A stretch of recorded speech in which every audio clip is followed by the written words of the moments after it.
Hello, welcome to Great Players of the Past on Archer's birthday, also known as my half birthday. So my birthday is September 6th. Yeah. Also, my birthday is 9/6/69, and my son's birthday is 6/9. And Archer's not my son, so I confuse you. Yeah. Also, I was laying in bed trying to sleep, and Karen's like, wake up, slapping me, and there was like a long line of people that had a wrench and everything. Don't sue me, airplane. Anyway, and while I was trying to sleep, she's like, who are you lecturing on tonight? Rawr. And then we both thought of Capablanca at the same time, and nobody knows this but me, especially Karen. You know whose birthday it is in 2 days? That guy, Capablanca. Hooray for whoever that is. I can prove it. See, it says March 8th. Oh, wait, that's when he died. Oh, if only I knew which one was born and which was died. Oh, he died 2 days in 2 days. Okay, well, that's even worse. Also, when I go to Wikipedia and look up people's names, they have a lot of names I didn't know about. Like what's this all about? What's this? And you probably thought you knew Magnus Carlsen's name.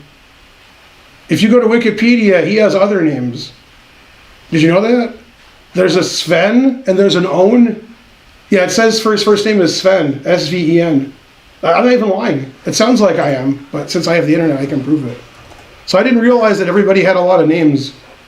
See, you thought I was lying, but I'm not, right? You ever heard of Sven Magnus Owen Carlsen? Well, what happened? Who's this guy? Anyway, and then Capablanca, who I've known my whole life, has this other name I never saw before. So I don't know. Very suspicious. I blame Pele because he has a lot of names, right? You heard of Pele? What? See, you see what I have to deal with? Thank you.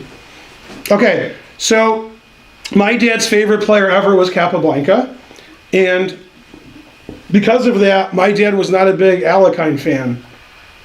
Now, as you all know, that means they don't know it. When people play for the World Championship now, it's very structured, right? This tournament happens, then that tournament, then this match, and then it's all set up, right? The players don't do anything. They just show up, okay? Back then, there was no structure at all, okay? It was like, I'll play you. You got any money? All right, let's play.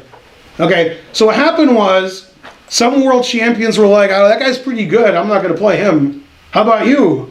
I'll beat you. Then I'm the world champion still. So back in the day, the guys who were world champions for a long time because they made sure they didn't lose, right? Steinitz is like, you're no good. Let's play. Lasker, you're not very good. Let's play. And then Capablanca played Alekhine, which was an easy opponent.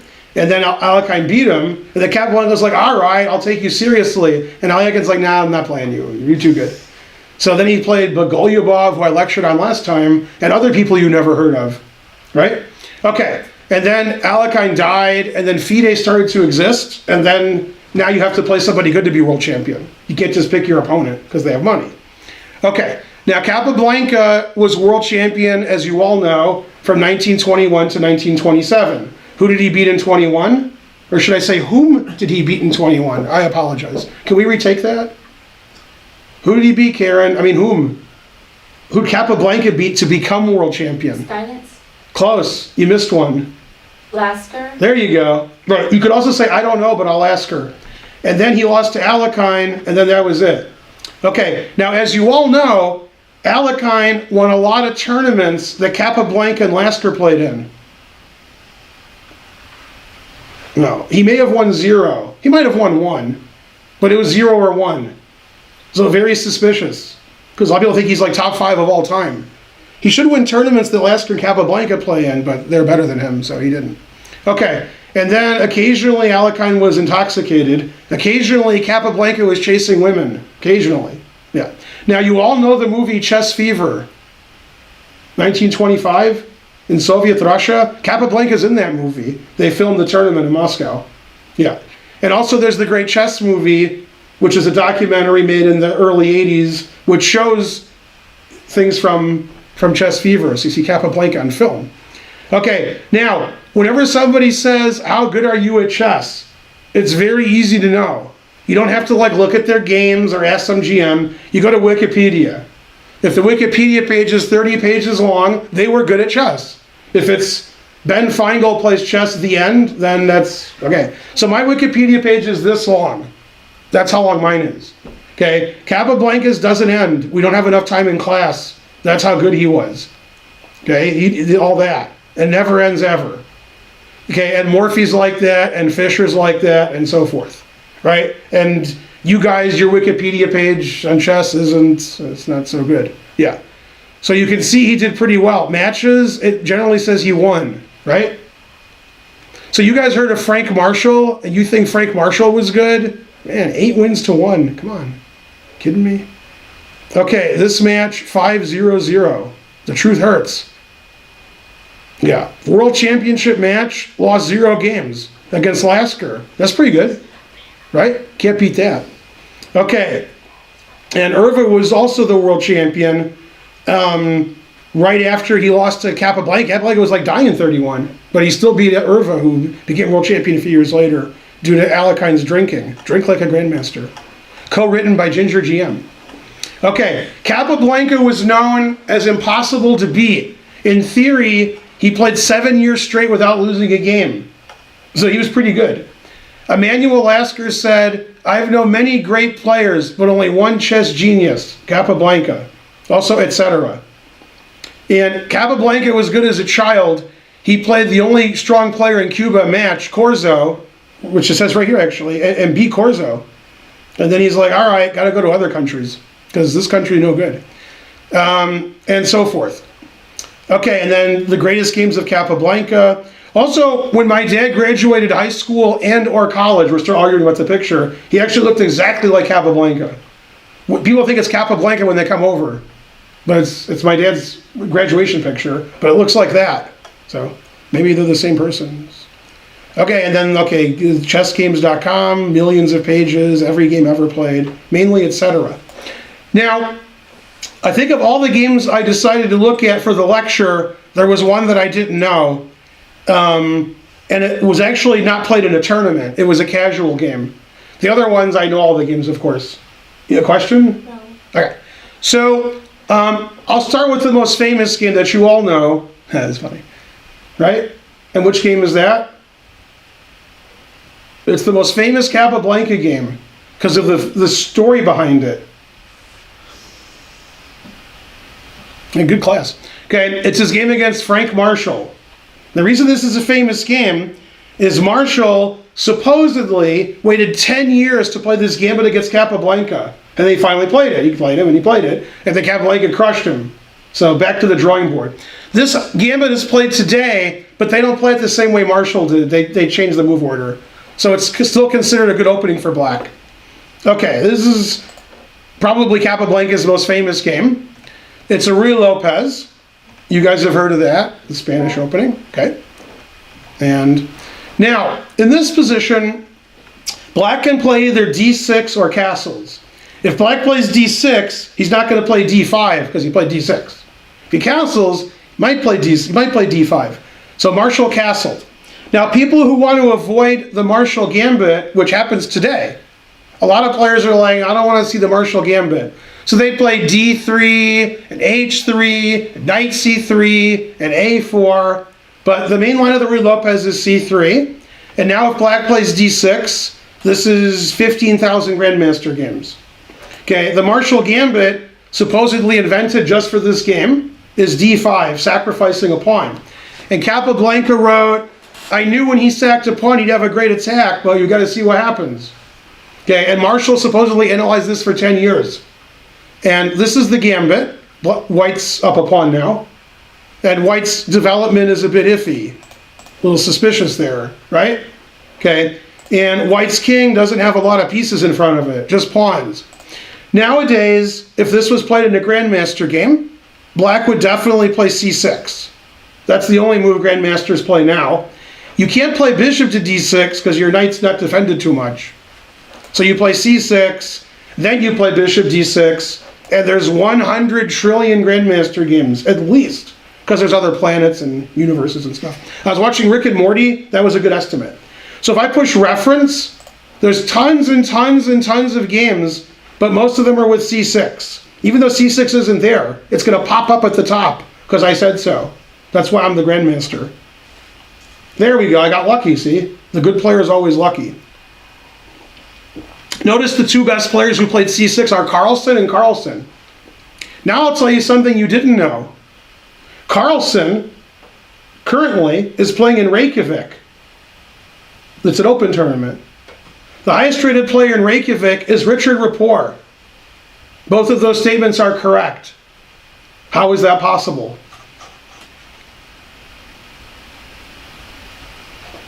Man, quiet class. I'll say it again. Carlsen's currently playing in Reykjavik. The highest rated player in that tournament is Richard Rapport. How is that possible? They're like, man, when did Richard Rapport become higher rated than Carlsen? Never heard of Richard Rapport. The answer is, I didn't say Magnus Carlsen. I said Carlsen. Henrik Carlsen, his dad, is playing in Reykjavik. It's like 2100. Yeah. And notice it says Carlsen Carlsen, even though that's because ChessBase is absurd. It's not Magnus and his dad. It's just they're both Magnus. Just computer stupid. Anyway, c6 is played by everybody. Notice black scores more than 50%. Pretty good opening. Okay. Now, when Marshall played the Marshall Gambit, he made it up, and he made up knight f6. He didn't make up no c6. And his idea is he wants to play knight g4, attacking the rook, then he can attack h2 and f2 and so forth, mainly and so forth. Okay, knight f6 is still played, but has a bad reputation, mainly because of this game. Capablanca just crushed him, and they're like, all right, back to the drawing board. Okay, rook back to e1, because the rook's going to get attacked anyway. Bishop d6, h3, trying to stop knight g4. Knight g4 anyway. Yeah, Marshall wasn't kidding. Marshall's like, rawr. Okay, and white's development is a little iffy. Okay, and he played queen f3. He didn't take that knight, probably worried about queen h4. Pretty scary, right?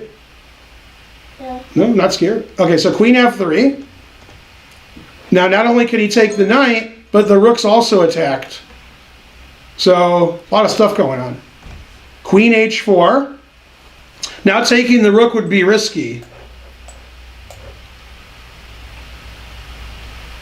The class somewhat agrees, right?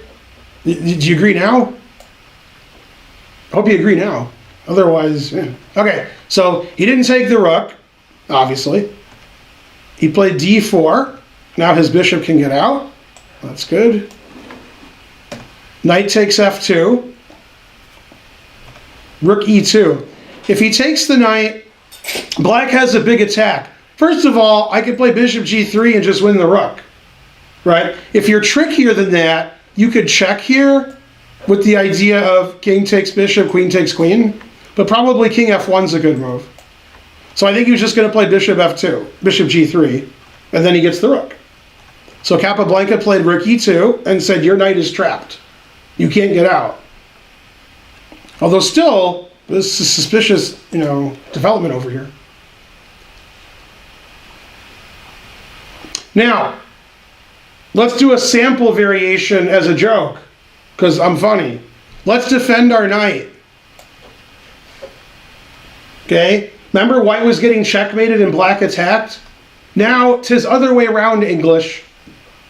What's the winning move for white? Archer. Queen takes f7. Bam! That's what Karen was going to suggest. You guys understand? Anybody? If you take it, checkmate's good for white. Notice that didn't work before because black can always play Bishop f8. bishop f8. Always play bishop f8. So that trick doesn't work, but if the bishop goes to g3, then that trick works.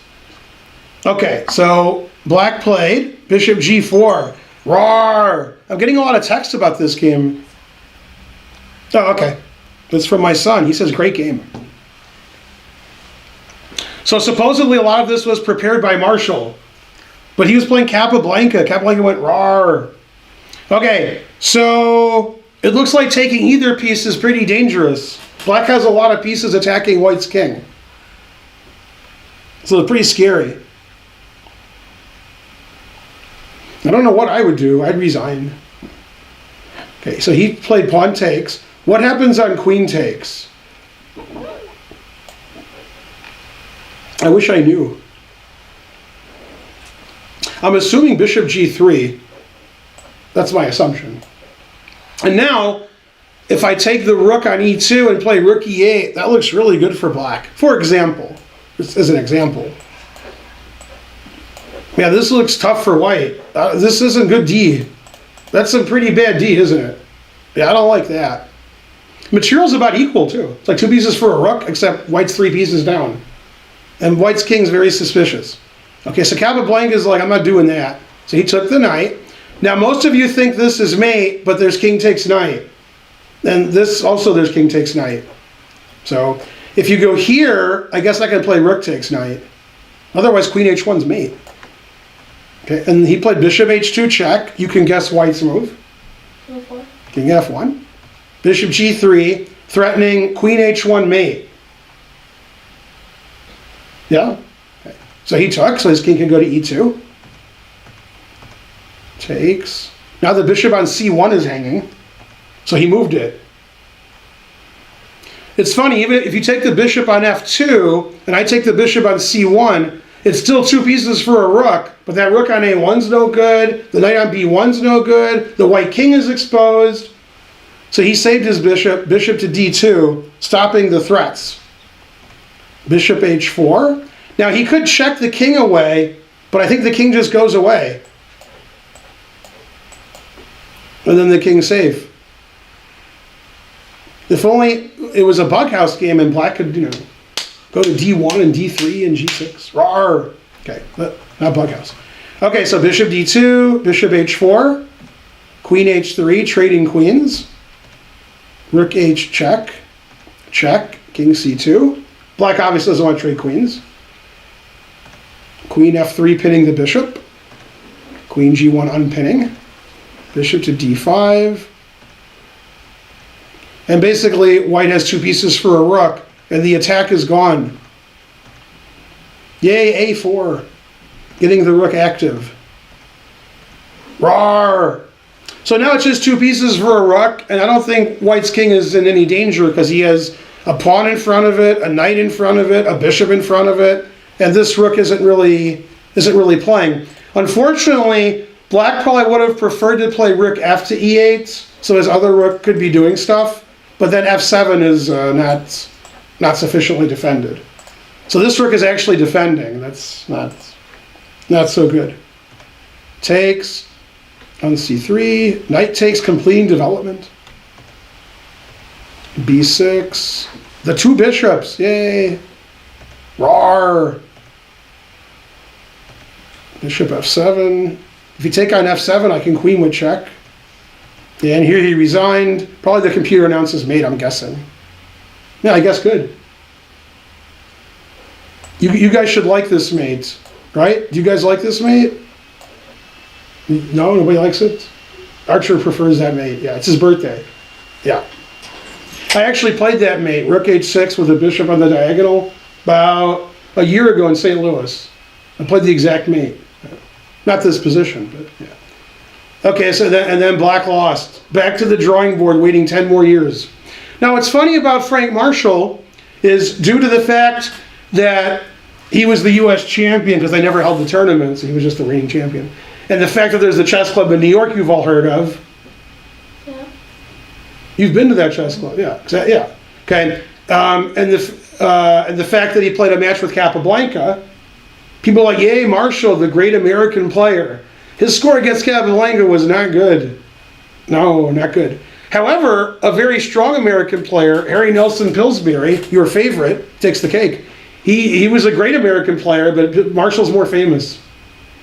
Who won Hastings 1895? Pillsbury. Pillsbury, yeah. Marshall played, but not as good. Okay, so Capablanca, he showed Marshall. He's like, you can prepare for 10 years, I don't care. And then Marshall's like, quiet, no talking. That's Capablanca's most famous game, supposedly refuting the Marshall Gambit over the board, in theory. Okay, now his most famous endgame, in my opinion, because he has a lot of famous endgames, is his game with Tartakower, which I've lectured on many times. I've lectured on this ending so many times. Karen's getting sick of it. She's like, I don't want to see this anymore. Yeah, exactly. Okay, this is Capablanca Tartakower. Notice white's threatening king takes knight. That's good teaching. So he moved it. Okay, now it looks good for black. Indefensible c3 pawn. If you take the c3 pawn, the d4 pawn's hanging, etc.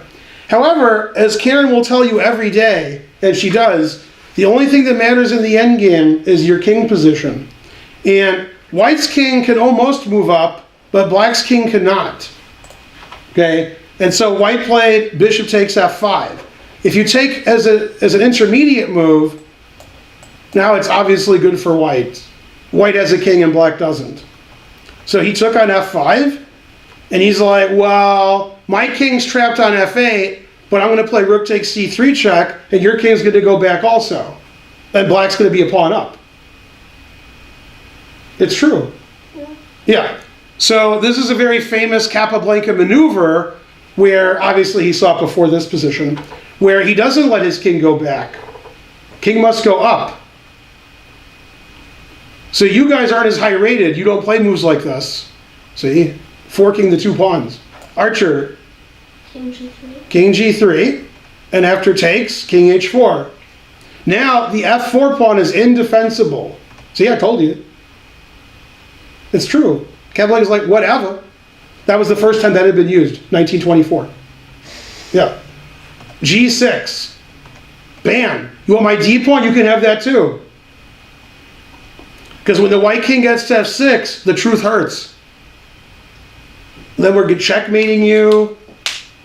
By the way, I played some 1-minute chess today when you were on the sofa, and I played king F6, pawn G6, rook back, rake mate. That was one of my games. Okay, and I was down like a pawn, but you know, I had to prepare for this lecture. Okay, so yeah, once I go here, it's harsh. It's tough. So he played rook E4. That way, after king F6, he can play king G8 and he can stop mate. If his rook was on D4 now because you guys are greedy, then when I play rook takes C7, it's really hard to stop mate. In fact, rook D7, it's even harder. Rook D7, rook D8 mate, right? But if your rook's on E4, which is what black played, you can stop mate. You see what I'm saying? Because the rook can go back here. Yeah. Okay, so he checked him and he said, move your king somewhere so I can mate you and play G7 check at the same time. And the guy's like, quiet. Okay, he went in the corner, which I wouldn't do. But, all right. Then he stopped mate. And he took this. Now material's equal, but king position is not equal. White has a king and black has no king. White has a passed pawn, black has no passed pawn. Black's losing all of his pawns. White's not losing any of his pawns. Played rook E4, trying to take the D pawn. Capablanca's like, nope, I'm gonna play rook C8 mate. Yeah, and he saved all of his pawns. Man, the truth hurts. Yeah, and then the guy didn't know how to resign. Okay, now he resigned. So what's funny is those things are obvious today to strong grandmasters because we saw these before. And we're like, oh, okay, you move your king up, pawns don't matter. When your king gets to the 5th and 6th rank and your opponent's king is on the 1st rank, then you win. Then it's awesome. And Capablanca obviously saw that beforehand, knew he had to give a pawn or two away, but that he would walk his king up the board. And that's just a very famous thing that to us is obvious now. In this position, playing king G3, king H4, G6 is just normal procedure. But back then, it was unheard of to give all your pawns away with check. Now it's normal. You guys do it every game by accident. Exactly. Okay, that's my favorite Capablanca endgame. Now, what's funny about this is, when I was in New York before any of you were born, I met Sidney Bernstein, who was also a strong player in the 40s, not related to Ossip Bernstein. I think Ossip was better. Okay? And this is one of Capablanca's most famous tricks. I'm sure you all know it. I've also lectured on this. Okay? Now what I like about this trick is he like double tricked him. He tricked him. He tricked him so bad that the guy shouldn't have fallen for it. The guy should have, wait a minute, this is too much tricks. Okay, now you've seen arguments in many books, because you guys read books a lot, especially you, carrying chess books with you. You've seen many arguments in chess books about whether pawns are isolated, or passed, or weak, or strong, and you just do what the Grandmaster tells you. If he says it's a strong pawn, you're like, all right. If he says it's a weak pawn, you're like, okay. Now the C3 pawn, that's a strong pawn unless white takes it. Then it's not so strong, right? that pawn's pretty blockaded. Unfortunately, when you have rooks in chess, you're trying not to block pawns with them, you're trying to checkmate with your rooks and activate your rooks. So the rooks have a silly job, but if they take the c3 pawn, then who cares? Now here material's equal, and the question is the black c3 pawn going to crush white, or is white going to take it for free? The answer, paradoxically, is both. They both happened. Okay, so white played, obviously, knight d4. And this is where Capablanca tricked him good. So if I was white, I'd be like, wait a minute, wait a second. So a normal player with the black pieces would move the rook somewhere, the rook from c6. And the move that makes the least amount of sense is rook c7, because then knight b5 attacks the c pawn on the rook. So black should move the rook either to c5 or c8. So when Capablanca played rook c7, you got to go, wait a minute, why is he letting me do that? See, now you got to like try to figure that out. Okay, instead he's like, stupid Capablanca, blundering his c-pawn. Okay, and Capablanca's like, quiet, no talking. Okay, so if I was white and I was playing one of the top 5 players in the world, which obviously Capablanca was in 1914, possibly the best player, maybe not. Maybe Lasker was better in 14, maybe. I'd be like, wait a minute, he's making me play knight b5. Now, if I don't play knight b5, then I don't have to play knight b5. I could play like a3, stopping knight b4. I could play h3, getting luft. I got a lot of moves that make sense. Knight b5, the only reason to play it is to take the c3 pawn. If I can take the c3 pawn safely, then rook c7 is really stupid. This is the psychological part of chess none of you understand. So your opponent makes a move you think is a blunder. So instead of salivating at your mouth, you should say, wait a minute, is he tricking me or he's just blundering? And when it's a guy that I'm lecturing on, probably he's tricking you. If it's, Rufus and Doofus from the chess camp in the lowest class, okay, then, you know what I'm talking about, Archer. Yeah. Archer knows what I'm talking about. Okay, so when I'm playing, for example, I use this example a lot, Ray Robson. Whenever I play Ray Robson, I've played him about 10 rated games. And you've never heard of him, but you tried. He's number 6 in the US, something like that. And when I play him, every game he makes a move that I thought I prevented, that loses. And I always know, like, okay, so he saw something I didn't. And I look, and I look, and I look, and I'm like, oh, okay. And then I don't blunder. And once, I just thought he blundered. So I made the move that I thought won, then he mated me. Once I was my own hubris. Okay, so Bernstein played knight b5. It's good he did, or we wouldn't see this great tactical trick, right? Okay, so rook c5, and he's like, yay, I won a pawn. And white's up a pawn. So if it was true that white won a pawn, then what's black doing? Why did he do that? Why did he play rook c7? He did it hoping white would take that pawn. Okay, so everybody takes everybody, because that's the way the world works. Okay, now both sides have back rank issues. Should I get you a tissue? Okay, and probably Bernstein saw the obvious variation, queen b1 check, queen f1, rook d1, rook c8 mate. And he was like, I don't know, maybe Capablanca missed rook c8 mate. He thought queen f1 check wins. Queen f1 check, queen b1 check does win if white doesn't play rook c8 mate. Both sides have no back rank protection. Okay, and then Capablanca gave the sugar me do. Now before you answer, since 2 of you know the answer, who's seen this position before? You've seen it before? And now you're like, oh, that position. Before you were like, what's he talking about? Then you're like, oh, okay, I know that one. Yeah. This is the position everybody knows. When I say everybody, I mean this side of the room.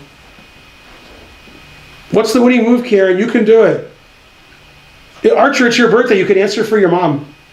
Queen b2. Queen b2. Confusing most of the class. Have you seen this before? No, but I saw it. What? Rawr. Yeah. Now the truth hurts. White's threatening queen takes queen and queen takes rook. Those are good threats. Now, if you play rook c2, Now when I check, your rook's hanging. So that's not good. Obviously, queen takes. Queen loses to rook d1 mate. Obviously, you can't let me take these pieces. And if you play queen e1, then this is for Karen. What's the winning move? No, it's not your birthday anymore. You're also not Karen. Queen, let's see. Queen takes c3. Yep. Rawr. Yeah, that don't wake. Yeah. So queen b2 resigns. Right. Now Capablanca was known as a positional, endgame player, but he out-tacticked him good because he didn't see the tactic here. He saw it when he played rook c7. He's like, come on, do this. He saw it a long time ago. And he's like, yes. Do you believe in miracles? Yes. If you don't play queen b2, then you're down a pawn. And I've said this in every lecture. One day you guys will listen. Every lecture I say the same thing, and you guys go hang your pieces in the other room. Okay? Every lecture I tell you, when you guys play chess and the computer says +7, it's because you're down 2 pieces. You hung a piece on move 12, you hung a piece on move 20, and the opponent's +7. Every move is +7, you got 2 pieces. When grandmasters play, and it says +7, and you're like, well, how can a grandmaster be +7? The answer is, everything's fine, and one guy missed queen b2. Nobody's up any material. Oh, queen b2, I missed that. Now the computer says +7. Okay? So when grandmasters blunder, it's because there's 30 legal moves and they missed one. And the evaluation is the same as in your games when you give all your pieces away. It's the same thing. In chess, when you blunder, you give all your pieces away. Now, you've all heard of Ossip Bernstein? Anybody? But just from this game, right? Yeah, that's why. Yeah. See, people who are 27, 2800, top 20 of all time, they're not allowing queen b2. When they allow queen b2, then you never heard of them. Right? You guys blunder all the time, so you don't have Wikipedia pages. One of the reasons I'm good at chess isn't because I'm good at chess, but if my opponent can play queen b2, I don't let them. If I do, then I have to retire because I don't see anything anymore. Right? I saw that before you were born. Well, everybody except you, but it's true. Because I've seen this game. Yay, Capablanca. And then I think it's +7, right? Is that right? Rawr. Yeah, see? Everything's +7. Okay. Go Capablanca. Now this game I don't know. I've never seen this game. This game was not a rated game. This was some guy and they were hanging out, let's play a game. Capablanca 1918, that's a strong Capablanca. That's the best or second best in the world for sure. And he's playing a guy you never heard of. Now you're going to find out why you never heard of him. Okay, so they play pretty good. Pretty good. Scotch, right? Guy declines the Scotch. Okay, now remember Morphy got all his pieces out? It's amazing. All the world champions do that. Incredible. Every move, you have to move something different. Even if it's boring. Queen c3 is a brilliant move. Oh, I can't believe how good that is. Wow. I would never think of the move queen c3. Never. Even though I just saw it. What's the point of queen c3? If you answer right, you get $1 million. What's the point of the move? You're like, well, he's attacking the c pawn. That must not be the answer. That's not the answer. It follows one of my rules. I know my own rules and I still can't find queen c3. It's pretty quiet in here. Archer, it's not knight f5. It's knight f5. Yeah. Imagine if you could just magically play knight f5. Now you're talking. That's one of my rules. Play knight f5. I would never think of playing knight f5, except I would want to play knight f5. I just wouldn't think of it. And then Capablanca's like, I'll take care of that. Let's play knight f5. Yeah, but then he played knight f5. Man, Capablanca's good. Yeah, there we go. That was easy. Now he's threatening queen g7 mate. Probably black should stop that. Man, now d6 is pretty weak. Pretty weak. Okay, so the guy's like, all right, I got you. Yeah, pretty weak. Notice he gets all of his pieces out. Rawr! Man, that's a lot of pieces out. How'd that knight get to f5? That was so good. Okay, so we have to defend that. All right, now, Karen, who I thought liked sugar more than anybody, will now learn that Capablanca invented the sugar me do. What Capablanca does here is 1,000,000,000% tactics. And he's known as a boring, positional, endgame, squeezing player. Okay, this is recommended by Archer. Rook takes d6, confusing the audience. Rook takes d6, bishop takes e5. The audience is a little less confused, a little bit. Okay. Rook d1. He's like, gotcha, Capablanca. I gotcha. I tricked you. Bam. And that's a blunder. He should play queen a5. And then I think white's better, but not winning. Rook d1, he thought he got him. Tricked you, Capablanca. Now, white played a combination that you guys can only dream of. Did you guys dream of it yet? No. Notice rook takes rookmate is annoying. So he took the rook, and he took back. And it looks like white's up a pawn, but black has a nice bishop. Black's threatening bishop takes queen and bishop takes b2. But the game ended immediately with a series of tactical blows confusing the audience.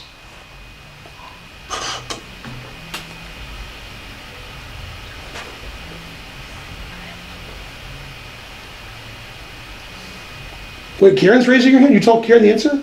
No. I don't know if we have the same idea. I have an idea. Yeah. Karen! I was gonna say F4. Okay, well, I have a question for Archer. Is that your idea? No. No, your mom's right. What? No, it's not right. What's your idea? So the guy who died today or last night, a friend of mine said, I read his book cover to cover 5 times. I've only read one other book in my life twice. Yeah, that guy wrote a good book. The truth hurts. You! Knight h6 check. Knight h6 check, that's crazy. I like your move f4, because if he takes a queen g7 mate. That's what I'm saying. Yeah. His move's better, but I like your move. All right. Yeah. See, your mom had some tricks there. You see that? You see that trick? No.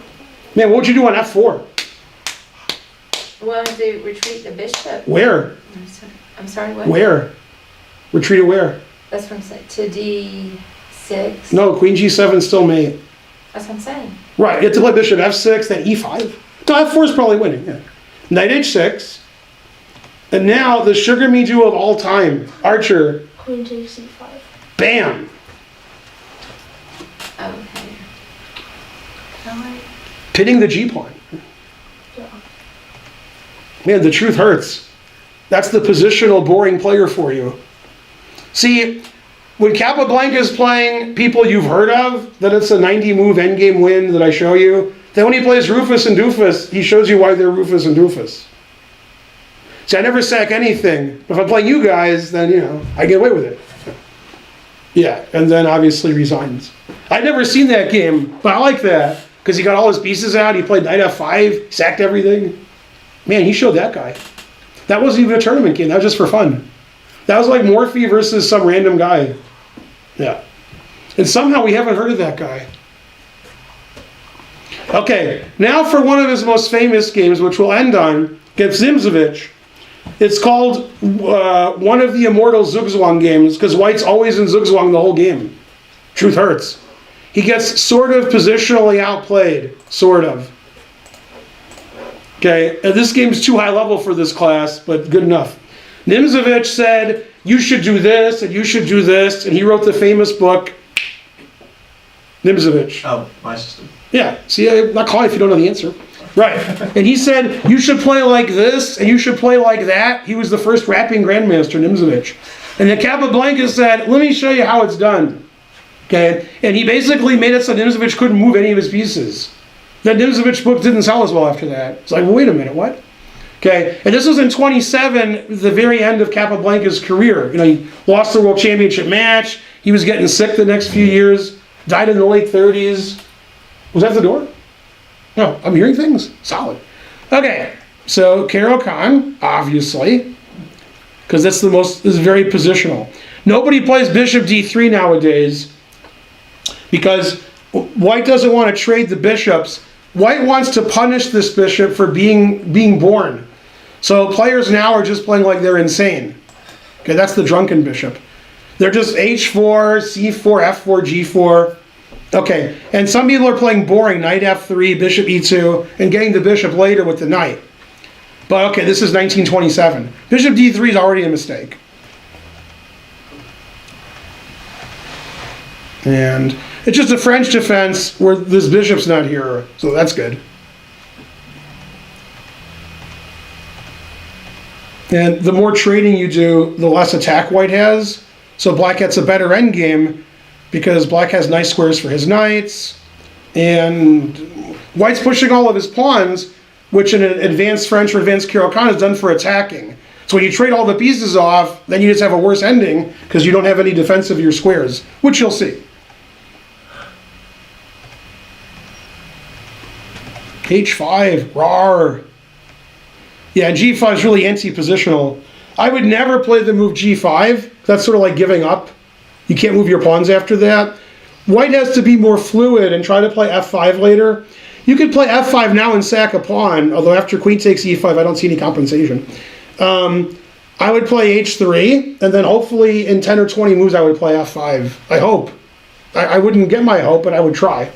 The problem is, probably black can take on g4, then castle queenside, and then just open h-file for black. So, terrible.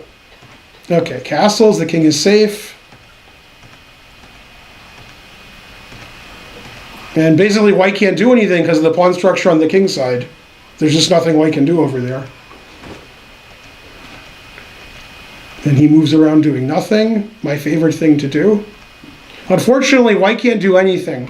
And eventually, these pawns become weak, and the white king is more open than the black king. The black king has pawns in front of it. Okay, now, he traded here because that gets rid of the knight on d4, so now the f4 pawn is weak. And opening this up doesn't really help white because black can play rook h8 and get the file. It's a very dangerous thing to do, but worked out. He played queen f3. That's sort of giving up playing queen f3. I would definitely take this, no matter how much it loses. I would take that all day. So the problem is, if I play queen h6 and g6, you have rook g4 check. That's not a problem. I have rook g3. I was thinking of this variation, but I just play rook g3. This has to be good for white. So probably he was going to play rook h8, and then I guess rook here. Man, that looks good for black. No wonder he didn't do that. Oh man. Yeah, this ain't no good for white. And this is very common, and we actually saw it in the Bernstein game, where like your rooks are active or they're defending. Your rooks are going forward and they're doing everything, or they're just defending pawns. So here, white's rooks have no open lines, nowhere to go, defends the b pawn, defends the f pawn, defends the h pawn, and black's rooks are all over the place. Yeah, so that extra pawn's meaningless. Good play, Capablanca. Okay, so queen f3, king g6, defending the pawn forever. Man, the truth hurts. And white just can't do anything. Terrible. And in the French defense, which this isn't a French defense, you see this pawn structure a lot. These pawns, see the Caro-Kann too. In that pawn structure, again, if white has an attack with minor pieces and major pieces, this king can get exposed. Obviously, there's no attack on that king. And the downside for white's position is the weak d pawn. Black's always playing knight f5, knight c6, queen b6, attacking this pawn. And now we can see the two pieces that are left are attacking the pawn, and white's two pieces are defending the pawn. As you all know, the way to win at chess when you're probing is to probe on more than one side of the board, more than one weakness. If white could just play king g2, king g3, and defend his d pawn, it would be a draw. But white also has to defend all of these pawns. These pawns that I've highlighted aren't defended by other pawns. So that means the queen, rook, and king have to defend them all, and we can attack all of those pawns. We can infiltrate on the back rank. We can actually put white in Zugzwang, where white can't move anything. Obviously, white's having trouble moving right now. Those things can't legally move, right? And if you move these, I take them. And if you move these, you might be undefending your pawn. So it's hard to move anything. So white's just moving his king and saying, all right, I'll try to draw doing that. And black just gains more and more space. Rawr. Man, truth hurts. You just can't do anything. Rook d3, rook e1. Man, it's harsh. It's funny how safe this king is and how unsafe this king is. And the thing that actually makes the black king the safest is the white pawn. This is actually very common. That your opponent's pushing their pawns and attacking your king, and then you block their pawn with your king, and that's it. If this pawn wasn't here, maybe white could check on the g file with the rook or the queen and infiltrate. With this pawn here, that makes black's king perfectly safe. You can't give your pawn away, you can't go through your pawn. Okay, rook f3, heads up d. Rook d1, white can't move.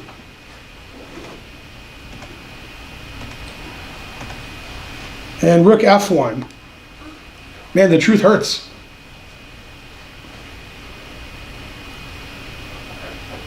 And here Nimzowitsch resigned. You can't lose your queen. You can't go here because of Rook g1. rook g1. That's better for black.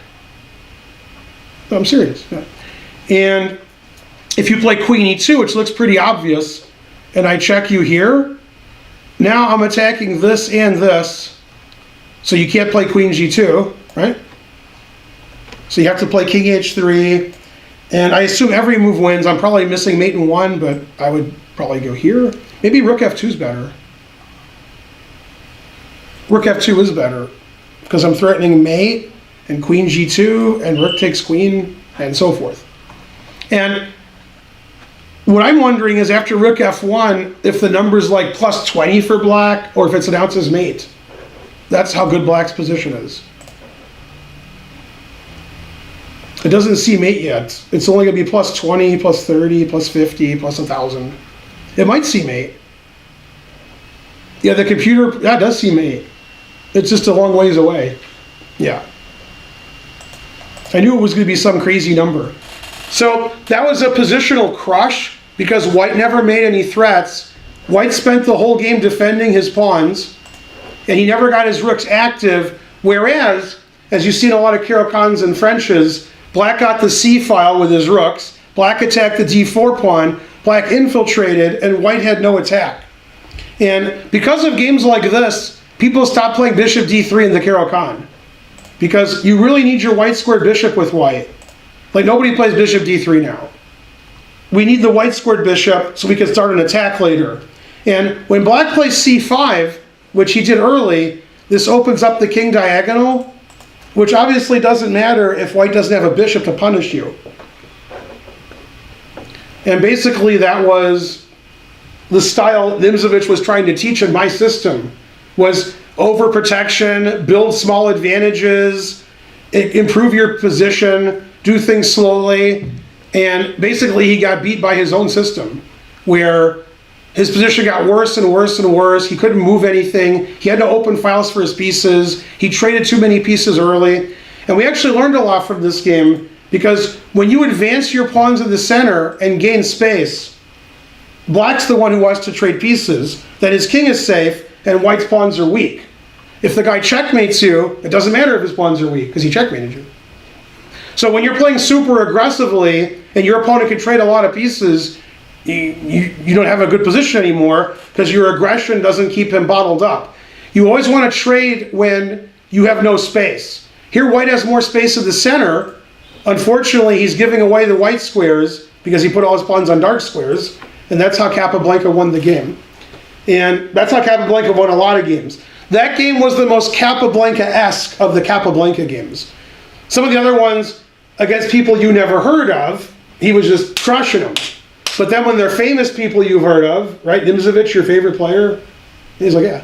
You're the Nimzo Indian? Yeah. Named after him. Yeah. Because Nimzowitsch. Yeah. And I might have even done a lecture on Nimzowitsch. Did I do one? I did Rubinstein. I don't think I did Nimzowitsch. Nimzowitsch is next. Rawr. So, great games from Capablanca. They still have the Capablanca Memorial every year in Cuba. Usually Ivanchuk wins. He likes to go play in that tournament. Cuban players are very strong. They're one of the top 10, 15 countries in the world. They have a lot of grandmasters considering not too big. And of course their best player is... Anybody? Ivanchuk? No, he doesn't live in Cuba. Oh. Anybody? They currently live there? Yeah. Oh. Born there, lives there.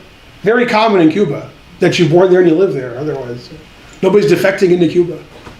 Nobody? Anybody? Lenier Dominguez. And you got nothing? No? Yeah. He's been the best player in Cuba forever. He's really good. Dominguez. I can prove it. I could type in Dominguez, or does it know I'm a chess player? It doesn't know I'm a chess player? I thought it would know that I do chess all the time. Oh well. Yay, Lenier Dominguez. Cuban Grandmaster. Hooray for Dominguez. Yeah. And then if you go to 2700 chess, he's about number 23. That's a random guess. How did I do? I didn't do well. I can't find his name. Where is Dominguez? I can't spell? Go Dominguez. Where are you?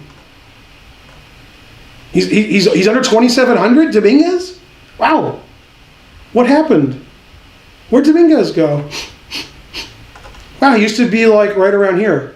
Like in the like between 17 and 25. I guess his rating went down. Unless I can't see his name. You guys don't see Dominguez, do you? Wow. Oh, his rating really went down then. I'm shocked. What happened to him? Let's see, 2768. See, now that's a good FIDE rating. FIDE rating is 2739 in February. What's going on here? Where do you go? 2739. He should be right here. So here's what I'm thinking. I'm thinking FIDE thinks that Cuba owes them money and they delisted their players. I'm serious, they do that. If the country doesn't pay FIDE the fees, they take the players off the rating list to punish them, even though the player has nothing to do with it. That's terrible. They do that, but I don't know what else could have happened. Where'd he go? Why is he listed? What's happening? Lenier Dominguez, 2739, and he wasn't on that list. What? I blame society. Number 1 in Cuba. Rawr. 22 in the world, but not on the list. Very suspicious. Number 4 in all of Americas. Who are the top 3 in Americas? No? Nakamura. So and Caruana. Then Dominguez. Yeah. Yeah, Dominguez played in the comeback tournament with Kasparov. He played in that. Dominguez won a funny game against Wesley So where both their flags fell. But he still won. Because it's a FIDE tournament. The director finds out who lost on time first. It was So. He had like 0.1 seconds left, so he wins. Yeah. At the FIDE tournaments, you're supposed to stop the clock when somebody's flag falls. The director's supposed to. So if the director does it, they have to go back and find out who won on time. Yeah. Go Dominguez. I heard rumor he might move to St. Louis. I don't believe it. Capablanca lived in the U.S. He was a diplomat. Capablanca. Yeah. All right, go Capablanca, but stay there. Yeah. All right, thanks for the Capablanca lecture. Next lecture will be on Nimz. No, not Nimz. I don't know me. Yay. Questions? No? Okay, good. It'll be on Herba. Could be. He was a good player. He gets no credit.